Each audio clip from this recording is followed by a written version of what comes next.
तो अब ये जितने नकली शेर बन रहे थे, इनकी खाल उतार कर दिखा दी दास ने हैं। अब इनके कलजे पाट रहे हैं, इनको मुश्किल माच रही है। अब क्या करें भाई, कहाँ मरें? फिर क्या करते हैं, रामपाल गुंडा है, बदमाश है, कि जनता का जो ध्यान है सच्चाई से हटाकर बकवाद में लगा जा। लेकिन उनको वो भूल गए, वो समय जा लिया। ये सब पढ़े लिखे शिक्षित है। ये तो 200 वर्ष पहले तो चल ले रही थी तुम्हारी, इसलिए परमात्मा ने तुम्हें छेड़ा नहीं। अब इसलिए छेड़ा है कि अब बिल्कुल क्लियर हो जाएगा, स्पष्ट हो जाएंगे।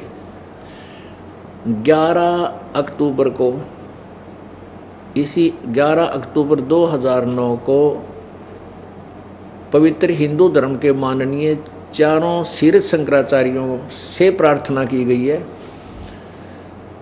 कि वो आध्यात्मिक ज्ञान चर्चा करें। हमारा उद्देश्य ये है कि एक बार भ्रमित समाज को एक दिशा दे दी जावे और ये भटक भ्रम रहे श्रद्धालु परमात्मा के सीधे मार्ग को पकड़ के अपना जीवन सफल कर सके। तो उसमें ये और क्लियर हो जाएगा अब कौन कितने पानी में। तो कहने का भाव ये है कि इनको ज्ञान तो था नहीं। ये आर्य समाज के जो वेदों के ठेकेदार बन रहे थे, ये ऋषि मैं ऋषि आचार्य, इन्होंने अनुवाद करने की चेष्टा की। अब जैसे रामायण है, रामायण चौपाइयों के अंदर है, और जिसने मौखिक ज्ञान है नहीं रामायण का, भाई रामायण क्या चीज है, किसकी कहानी है, जिसको रामायण का मौखिक ज्ञान है कि भगवान श्री रामचंद्र जी राजा दशरथ के पुत्र थे, ये त्रिलोकी भगवान थे, इनको ऐसे ऐसे इनका विवाह हुआ, सीता और इनका वनवास हुआ, लक्ष्मण को ये वन में गए, राम को वनवास हुआ, ऐसे ऐसे। फिर रावण ने सीता उठाई, युद्ध हुआ, फिर वापस आए। ये कहानी जिसको याद है और फिर उन चौपाइयों को वो पढ़ेगा तो वो अनुवाद कर सकता है। हो सकता है एक आधा अर्थ गलत हो सके, लेकिन भाव गलत नहीं हो सकता। और इनको मौखिक ज्ञान था नहीं सृष्टि रचना का, ना परमेश्वर की महिमा से ये परिचित थे। ये अनुवाद करने बैठ गए, अड़ंगा कर डाला। लेकिन फिर भी इनके द्वारा किए गए अनुवाद में भी वह सच्चाई ऊपर आ रही है। भले ही ये उसको ठीक ढंग से जोड़ नहीं सके, लेकिन अर्थ हमें ज्ञान है कि ये भगवान की महिमा, और ऐसे हम इनको सीधे पुर्जे जोड़ लेंगे। अब किसी ने अगला पहिया गाड़ी का पिछला पो रखा है, पिछला आगे धर रखा है, शरीर किधर ऊपर रख रखा है, तो अब हम जो इसको ज्ञान है वो ठीक ठिकाने लगा के उनको वह गाड़ी तैयार कर देगा। पुर्जे जो के तो जेन्युइन है, वेद हमारे एज इट इज हैं, ये जेन्युइन है। और हम अब इंजीनियर बन गए इस भक्ति मार्ग के, राम नाम की गाड़ी के। अब इस राम नाम की गाड़ी के इस ठीक ठिकाने पुर्जे लगा करके और ये ची ची कर दे चलेंगे, इसमें बैठ करके ठाठ से इसका लाभ उठाएंगे। जो इसका वास्तविक यूज है वो हमें होगा, हम अब इसका लाभ उठाएंगे यथार्थ भक्ति करके। तो एक ये प्रमाणित हो गया कि जब परमेश्वर आते हैं कबीर देव, वो प्रत्येक युग में एक ऐसी लीला करते हैं और उनका वो नाम पूरे युग में वही लीला उनकी प्रसिद्ध रहती है, उनका नाम वो विशेष प्रसिद्ध रहता है। वैसे तो वो अन्य समय में भी आते रहते हैं और कुछ समय के लिए रहकर घंटा 2 घंटा, दिन 2 दिन, फिर चले जाते हैं। सहस्री जाते, सहस्री जाते हैं। परमात्मा के इस आगमन को जो 120 वर्ष तक यहाँ रहकर गए थे, इनको अतिथि रूप में आना माना जाता है। अतिथि रूप में परमात्मा साकार है, मनुष्य सदृश है। अभी तक हमें परमात्मा को निराकार बताया गया था, हम परमात्मा को निराकार ही सुना करते थे और फिर ये भी सुनते थे कि परमात्मा पूरे ब्रह्मांडों का रचयिता है, सब उसी ने सब संसार रचा है। तो पुण्यात्माओं निराकार कैसे रचेगा? निराकार इंजीनियर, निराकार यानी जो साकार नहीं है, तो कोई एक पेचकस बना के दिखा दोगे, और तो जहाज बनाना बहुत बड़ी बात है, एक पेचकस बनवा दो उस निराकार इंजीनियर पे। पुण्यात्मा परमात्मा साकार है। अब देखो कितना सुंदर शरीर प्रत्येक प्राणी का बनाया, और जिस अंग की जहां आवश्यकता थी वहीं लगाई, जहां दो की आवश्यकता थी दो लगाए, एक नाक बंद हो जाए दूसरे में, और सांस का जुगाड़ मुंह भी, नाक भी बंद हो जाता मुंह से। यानी कितना हर तरह सूझबूझ से उस मालिक ने यह पुतला बना के हमें दिया। तो क्या बगैर सोच समझ के, बगैर किसी वो साकार के ये बना सकता है? तो पुण्यात्मा अभी तक हमें ऐसे ही गेड़ में डाल रखा था इन्होंने, भ्रमित लोगों ने, भ्रमित इन कथित ऋषियों ने, महर्षियों ने। इनको स्वयं ज्ञान नहीं था, ये और के बताएंगे। तो इस प्रकार ये परमात्मा की महिमा से अपरिचित होने के कारण पूरा मानव समाज भ्रमित है। अब इस पुण्य आत्माओं को, इस भ्रमित समाज को शास्त्र अनुकूल दिशा देने का हमारा प्रयत्न है, और परमात्मा इसे सफल करेगा। हम उनसे बार बार प्रार्थना करते हैं, परमात्मा बहुत युग बीत गए, काल का दाव लगा हुआ है। और परमेश्वर ने स्वयं भी 600 वर्ष पहले जब वो आए थे जुलाहे रूप में, यहाँ एक तत्वदर्शी संत की भूमिका कर रहे थे, तब स्वयं भी बताया था कि कलयुग में एक समय जब ये पिछली पीढ़ी आएगी, उस समय समाज शिक्षित होगा, और उस समय इस तत्व ज्ञान को सार्वजनिक किया जाएगा। पूरा विश्व परमेश्वर कबीर जी के ज्ञान का लोहा मानेगा, पूरा विश्व स्वीकार करेगा, पूरे विश्व में शांति होगी। और ये हाहाकार मच रही है, आपसी प्यार रहा नहीं, माया माया दिखाई देती है, धन धन दिखाई देता, ना भाई ना बहन दिखता, ना रिश्तेदारी दिखाई देती है, ना माता पिता की तरफ कोई श्रद्धा और आस्था या कोई भाव नहीं रहा। वो इसी तरीके से समाप्त होगा।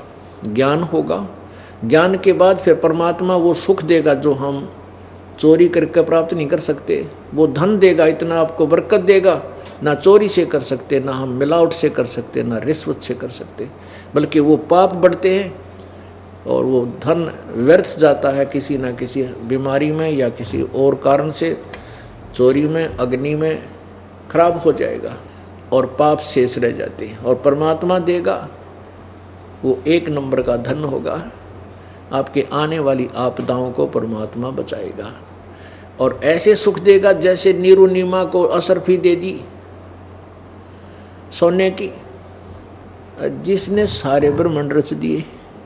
तो क्या आपका निर्वाह उसके लिए दूभर है? माँ के पेट में किसने पाला था? माँ के पेट में किसने पाला था? ना कोई इंजेक्शन दानिया डॉक्टर था। पेट में माँ के गर्भ में जो भी बच्चा था, लड़का या लड़की, तो वहाँ किसने पालन किया? किसने इसको संभाला? किसने इसकी स्वास्थ्य का ध्यान रखा? परमात्मा ने।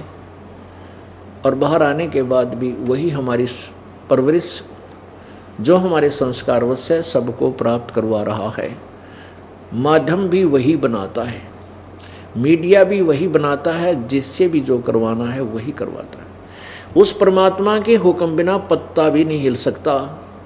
भक्ति मुक्ति के दाता सतगुरु, ये भटकत प्राण फिरंदा, उस साहिब के हुक्म बिना नहीं तरवर पात हिलंदा।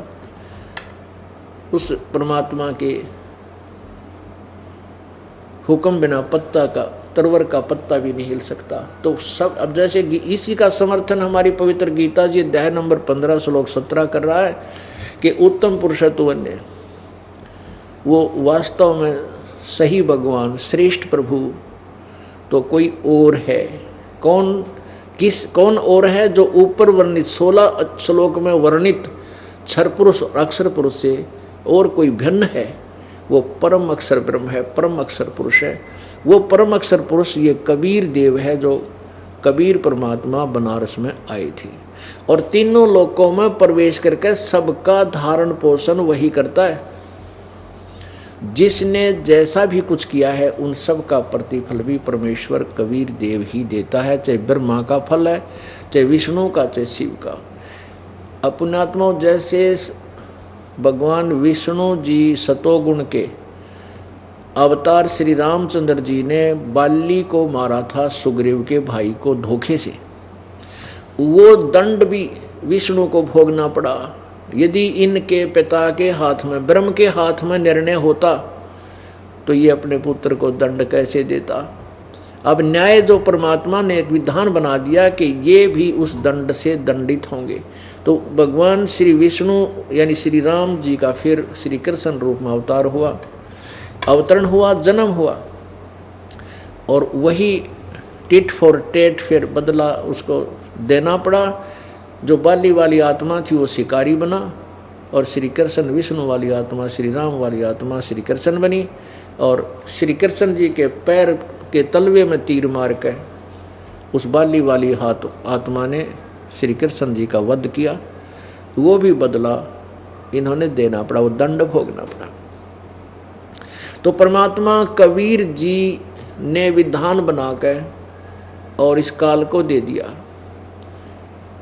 अब ये इसका पालन करता है, जैसे कर्म कोई करेगा वैसा फल देगा, इतना ही इनका काम है। अब यहाँ कर्म काल ने इतने बुरे लगा दिए हमारे कि पृथ्वी ऊपर पग जो धारे, करोड़ जीव एक दिन में मारे। अब जो साधना वेदों में वर्णित है, जो भक्ति विधि अन्य शास्त्रों में वर्णित है, जैसे पुराणों में, गीता जी में, ये साधना पाप नाशक नहीं है, पाप नाशक नहीं है। हाँ, जैसे कर्म करोगे वैसा फल इनसे मिलेगा। पाप नाशक साधना कबीर परमेश्वर के सूक्ष्म वेद में है, वो 5वां वेद है। वो उस वेद का ज्ञान परमात्मा ने स्वयं ही आकर दिया है। वो कबीर वाणी जैसे आपने गीता जी अध्याय नंबर 4 के श्लोक नंबर 32 में देखा पढ़ा कि जो अध्याय नंबर 4 के 25 से लेकर 30 तक जो साधनाओं का वर्णन है, इस तरह के बहुत प्रकार के जो साधना यज्ञ भक्ति विधि उस ब्रह्मण मुखे परमात्मा परमेश्वर सच्चिदानंद घन परमेश्वर की वाणी में विस्तार से कहे गए हैं।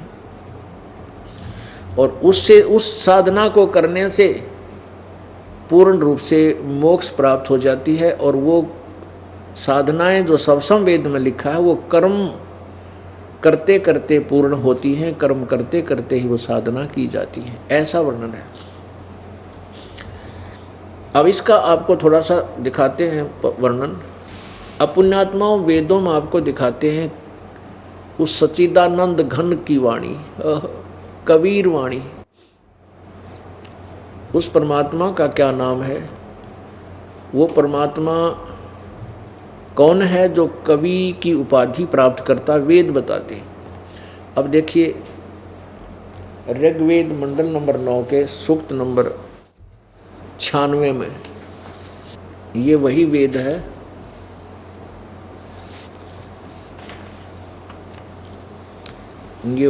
है सर्वाधिक देशी कार्य प्रतिनिधि सभा, महर्षि दान भवन, रामलला मैदान, नई दिल्ली। ऋग्वेद आर्य भाषा भाष्य, महर्षि दयानंद सरस्वती कृत, मुद्रक Prince offset printers, 1510 Pataudi house Daryaganj. अब देखना मंडल नंबर 9 सूक्त नंबर 96 और मंत्र नंबर 16 में अभी इन्हीं के अनुवाद को पढ़ेंगे। हे परमात्मन, गुहम, गुहम माने सर्वोपरि रहस्य, ये ब्रैकेट में संस्कृत है, यहाँ अनुवाद हिंदी है। चारू माने श्रेष्ठ, नाम, नाम जो तुम्हारी संज्ञा है, आप उसका ज्ञान कराएं। अब इस संस्कृत में क्या है कि गुहम चारु नाम अभर्ष, हम इसका इन्हीं का हिंदी पढ़े। हे परमात्मन सर्वोपरि रहस्य श्रेष्ठ जो नाम माने जो आपका नाम है, जो तुम्हारा नाम है, आप उस नाम का ज्ञान कराएं। आपका जो वास्तविक नाम है, श्रेष्ठ माने वास्तविक नाम है, सही नाम है, श्रेष्ठ। अब संस्कृत स्पष्ट बता रही है, गोयम चारु नाम अभ्यर्ष। ये अनुवाद कर रहे हैं, हे परमात्मन सर्वोपरि रहस्य श्रेष्ठ जो नाम माने जो आपका नाम है, संज्ञा है, आप उस नाम का ज्ञान कराएं, ये होना चाहिए। अब 17वें में वो ज्ञान कराया है, वो भगवान का के नाम है। देखो इसी के 17वें श्लोक में ये कराया है। 9वें मंडल नंबर 9 का सुख 96 मंत्र 17, 16 आपने पढ़ लिया थोड़ा सा, जितनी हमें आवश्यक है। अब ये शिशुम, अब ये वहीं से बात प्रारंभ हुई कि जब परमात्मा शिशु, वो पूर्ण परमात्मा प्रत्येक युग में शिशु रूप यानी बालक रूप धारण करके प्रकट होता है। और जब वो छोटे बच्चे की परवरिश रूप में कंवारी गांव से उनकी परवरिश होती है। ये तो 9वें अध्याय के मंडल नंबर 9 के सूक्त नंबर 1 मंत्र नंबर 9 ने क्लियर कर दिया।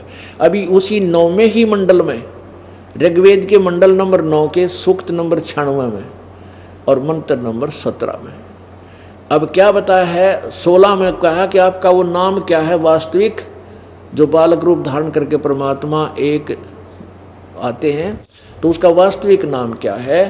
तो 17वें में बताया कि जो शिशु रूप शिशुम व शिशु रूप में जो परमात्मा प्रकट होता है, उसमें वो क्या करता है कि अपने तत्व ज्ञान को लेकर स्वयं ही प्रकट होता है और अपने तत्व ज्ञान को लोकोक्तियों के माध्यम से, कविताओं के माध्यम से उच्चारण करता ऊंचे ऊंचे स्वर में गरज गरज के। और परमात्मा यही बताते हैं, चारों युग में संत पुकारे कूक कहा हम हेल रे। कूक माने आवाज लगा के ऊंची, हेल माने हेला देकर, आवाज देकर। चारों युग में संत पुकारे और कूक कहा हम हेल रे। हीरे माणक मोती बरसे ये जग चुगता ढेल रे। तो परमात्मा भी अपने आप कहते हैं कि चारों युग में हम ना के पुकार पुकार के कहा कि ये है तत्व ज्ञान, ये है वास्तविक साधना, लेकिन ये अनजान आत्माएं काल के दूतों के द्वारा भ्रमित की हुई, वो कंकर पत्थर उठा रहे हैं, आन उपासना रूपी कंकर पत्थरों के थैले भरे फिर रहे हैं, और हम जो तत्व ज्ञान रूपी अमृत हीरे मोती बरसा रहे हैं, इस वास्तविक ज्ञान को, वास्तविक साधना को स्वीकार नहीं करते। परमात्मा कहते हैं, पर भी लेन जात है दुनिया, हमारा ज्ञान किने न सुनिया। पर भी लेन जाते हैं, देखा ट्रेन जाती थी, वहाँ जाती हैं जो पर भी लाग जाएगी तो ग्रहण हो, वहाँ पाप कटेंगे। ट्रेनों में बैठे ऊपर नीचे बराबर में लटक कर डंडा गए चपट कर मर जाए बेचारे, चाहे मरो चाहे जियो, वहाँ पहुँच जाते हैं उस परबी में स्नान करने के लिए। परमात्मा कहते हैं डले डोकाते हो, वहाँ कोरे पाप इकट्ठे करते हो उस परबी में। पर भी लेन जात है दुनिया, हमारा ज्ञान किने ना सुनिया। वो पर भी लेन जाते हैं और हमारे समृत ज्ञान को कोई नहीं सुनता, जो सब मोक्ष कर दे। अब यही बता रहे हैं कि देखिएगा, ऋग्वेद मंडल नंबर 9 सूक्त नंबर 96 96 16 आपने देख लिया कि कहा है कि हे भगवान आप अपने वास्तविक नाम से परिचित कराएं। इसका अर्थ है 17वें में कहा है, शिशुम जगानम हरियंतम मर्जंतम शुभंती वहीनम मरुतो गणेन कबीर गिरभी। ये रह लगा ऊपर, कबीर कबीर गिरभी कावेना कबीर, ये कबीर शब्द है। कबीर बोलो चाहे कवि ही बोल देते हैं, कबीर भी कह सकते हैं। संत सोम, ये संत सोम, संत स्पष्ट है, सोम है। पवित्रम अत्यति रेभन, रेभन माने ऊंची आवाज से, अति पवित्रता के साथ। और कबीर गिरभी माने कबीर वाणी, कबीर गिरभी। आ देखना, शिशु इन्होंने अपने हिसाब से क्या है, संयति सूक्ष्म करोति प्रलय काले जगती शिशु परमात्मा, उस परमात्मा को अब कहते हैं शिशुम, शिशु रूप परमात्मा को यहाँ लिखना चाहिए था। वो बालक रूप धारण करके जो परमात्मा आता है, उस परमात्मा को जो सदा प्रकट है। जगानम माने इसका अर्थ है शिशुम जगानम, जो शिशु रूप में प्रकट होता है, शिशु रूप में प्रकट होता है, जो अत्यंत कमनीय है, उसको उपासक लोग बुद्धि विषय करते हैं और उसकी स्तुति द्वारा उसके गुणों का वर्णन करते हैं। और विद्वान लोग उस गतिशील परमात्मा का गुणों के द्वारा गणों द्वारा वर्णन करते हैं। अच्छा, यहाँ लिखना, इन्होंने ये क्या किया, कबीर गिर भी, ये कबीर गिर भी है, ये रे ऊपर लगा हुआ है इस गी की मात्रा पे। इन्होंने इसके दो हिस्से कर दिए। कबीर को ये रे के स्थान पर हलंत लगा दिए, हलंत के स्थान पर दो बिंदी लगा दी, और गिर भी इसका अर्थ कर दिया कवि लोग। गिर भी माने वाणी द्वारा, गिर भी माने वाणी द्वारा, कबीर माने कबीर। हम न्यू का न्यू लिख दें कबीर वाणी द्वारा, बस कबीर वाणी, हम कबीर बोल देते हैं उसको कबीर वाणी। वेदों में कबीर वाणी, हम कबीर बोलते, हम वै को बै बोलते हैं। ये हमारी जो है ना, हमारी भाषा, लोकल भाषा के अंदर है। तो बात वही है, उसको जैसे हम किसी कर्मवीर को कर्मवीर बोलते हैं, धर्मवीर को हम धर्मवीर बोलते हैं, बै बोलते हैं, वेदों को हम वेद बोलते हैं।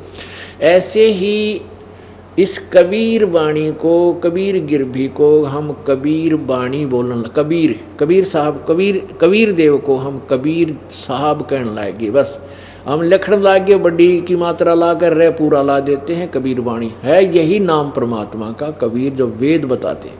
कबीर, ये कबीर वाणी द्वारा, यहाँ लिख दें कबीर वाणी द्वारा, और कविताओं से, यानी गा गा के कविताओं की तरह, कविताओं के तौर से स्तुति करते हैं। सोमम, सोम स्वरूप पवित्र व परमात्मा कारण अवस्था में सूक्ष्म प्रकृति को रेभन सन गर्जता हुआ अतिक्रमण करता है। रेभन माने गर्जता हुआ। आगे देखिएगा 18 में, ऋषि मना, ये ऋषि कृत सवर्षा सहस्रनीथ पदवी कविनाम तृतीयम धामम महिष शिष्य संत सोमो विराजमानु राजती स्तूप। अब वो परमात्मा कहाँ रहता है वो भी देखिएगा। सोम स्वरूप परमात्मा, पालन की इच्छा करता हुआ जो महान परमात्मा, तृतीयम धाम, देवयान और पितरान, इन दोनों से पृथक तीसरा जो मुक्ति धाम है, तृतीयम धाम माने जो तीसरा मुक्ति धाम है, उसमें विराजमान है। ये ज्ञान योगी इन्होंने गलत लगा दिया। विराजम माने विराजमान है। अच्छा, ऋषि मना सर्व ज्ञान के साधन रूप मन वाला वह परमात्मा जो ऋषिकृत सब साधनों का प्रदाता। ये कोई बात हुई। अब इसका वास्तविक अर्थ ये बनता है, अब वेद सिद्ध कर रहे हैं कि परमात्मा साकार है, एक देशीय है, वो तीसरे मुक्ति धाम में रहता है। अब मुक्ति धाम कौन सा है? पूर्ण मोक्ष स्थान जो है सतलोक है। एक ये क्षर पुरुष का लोक, ब्रह्म का 21 ब्रह्मांड का, ये भी धाम कहलाता है, ये भी एक लोक कहलाता है। और एक 7 संख ब्रह्मांड का जो परब्रह्म का, ये भी एक धाम लोक, यानी एक इसका लोक कहलाता है। इसमें आगे ब्रह्मांड विभाजित है, वो अलग है। जैसे एक देश, प्रत्येक देश में अपने अपने अलग से फिर नाम अलग होते हैं, राज्य न्यारे होते हैं, स्टेट जिले अलग होते हैं। तो तीसरा जो धाम है वो सतलोक है, रत धाम उसको कहते हैं। रत धाम माने अविनाशी, सतलोक, सतधाम, सच्चा लोक जो कभी नष्ट नहीं होता, उसमें वो परमात्मा रहता है। अब तत्व ज्ञान इस दास के पास है, उसके आधार से फिर इन सदग्रंथों को, इन वेदों का अनुवाद सही ढंग से कर दिया। अब वेद तो ओरिजिनल जेन्युइन पार्ट से, स्पेयर पार्ट की दुकान समझ लो, और गाड़ी बनाता है इंजीनियर। इस दास को परमात्मा ने इस राम नाम की गाड़ी बनाने वाला इंजीनियर बना दिया। परमात्मा ने सब कुछ दे रखा है, सारा ज्ञान विद्यमान है, उस ज्ञान को केवल अनुवाद ठीक करना है। अब आपको क्लियर करते हैं, थोड़ा कंसेप्ट बहुत क्लियर हो जाएगा। पुण्यात्माओं, आप परमात्मा प्राप्ति वाले विद्यालय में प्रवेश प्राप्त कर चुके हो। अब जैसे आप जी को ड्रेस अन्य प्राणियों से भिन्न है, बच्चा जो विद्यालय में जाता है, स्कूल जाता है, उसकी ड्रेस न्यारी होती है, उसको सुविधा भी माता पिता बहुत देते हैं, ना उनसे कोई काम लेते हैं विशेष, बेटा बेटी तुम पढ़ो और अपना जीवन सफल करो। तो जिसको भी आज मानव शरीर प्राप्त है इस पृथ्वी पर, वो परमात्मा के पाने वाले विद्यालय का विद्यार्थी है। और जो विद्यार्थी अपना कार्य पूरा नहीं कर रहा है, वो पढ़ नहीं रहा है, तो वो फेल हो जाता है, असफल हो जाता है। फिर वो कितना पश्चाताप करता है कि एक समय एक व्यक्ति एक रोड बन रहा था, सड़क बन रही थी, और वहाँ पर वो भी, उसकी पत्नी भी वहाँ मिट्टी डाल रहे थे, मजदूरी कर रहे थे, और वहीं उनके बच्चे रेत के अंदर वृक्ष के नीचे लेटे हुए थे रेते में, कोई खेल रहा था, कोई सो रहा था। उसी समय उसी रोड का एग्जीक्यूटिव इंजीनियर आ गया, यानी एक्शन, और वो उसका सहपाठी था, किसका, जो मिट्टी ढो रहा था।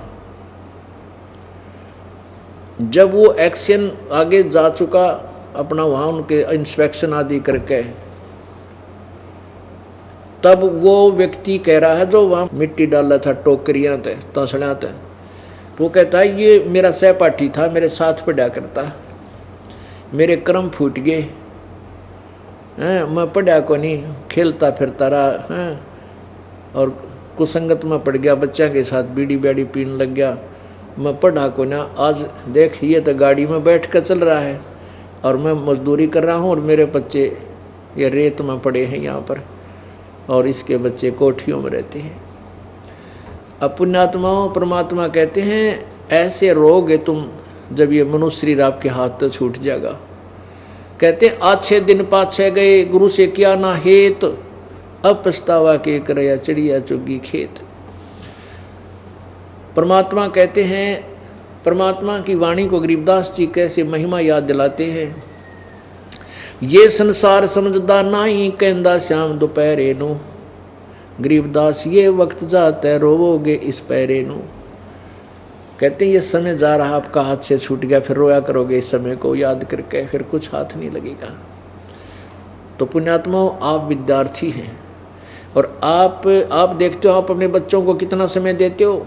एक क्लास को पास करने के लिए, कक्षा में उत्तीर्ण होने के लिए 1 वर्ष पूरा मिलता है उसको, और आप पूरा फ्री छोड़ देते हो। ट्यूशन भी लगवाते हो, आप भी पढ़ाते हो, टीचर भी पढ़ाते हैं, कितना समय देते हो, तब वो सफल होता है। इसलिए आप जी को सबसे पहले ये दास इतना ज्ञान दृढ़ करना चाहता है आप जी के अंदर कि आप अपने रास्ते से डगमग ना हो उसके। बस गीता जी अध्याय नंबर 2 के श्लोक नंबर 53 में कहा कि अर्जुन, जिसमें तेरी बुद्धि भिन्न भिन्न प्रकार के भ्रमित करने वाले वचनों से हटकर एक परमात्मा के वास्तविक ज्ञान पर टिकेगी, तब तो तू योग को प्राप्त होगा, तब तो तू भगत बनेगा, जब तक भक्ति के योग होगा। तो इसलिए हमें सबसे पहले ज्ञान का होना अति आवश्यक है, ना नहीं तो कोई कर देगा भ्रमित, बहका देगा, आप फिर उसी कुमार्ग पर चलकर अपना जीवन बर्बाद कर जाओगे। तो अब हाँ, दास आपको थोड़ा समय इसलिए दे रहा है क्योंकि परमात्मा की महिमा, बजले रे भगवान तेरा काम आओगा, बजले रे भगवान तेरा काम आओगा। ये तो पता नहीं कितनी वाणी भगवान की हम सुना सकते हैं, गाकर भी सुना सकते हैं, दोहों को भी सुना सकते हैं। वो तो विषय है केवल प्रेरणा देने का। आप पूर्ण प्रेरित हो, आप परमात्मा की खोज में हो, इसलिए आपको ये गूढ़ रहस्य सदग्रंथों के रूबरू करना अति आवश्यक है।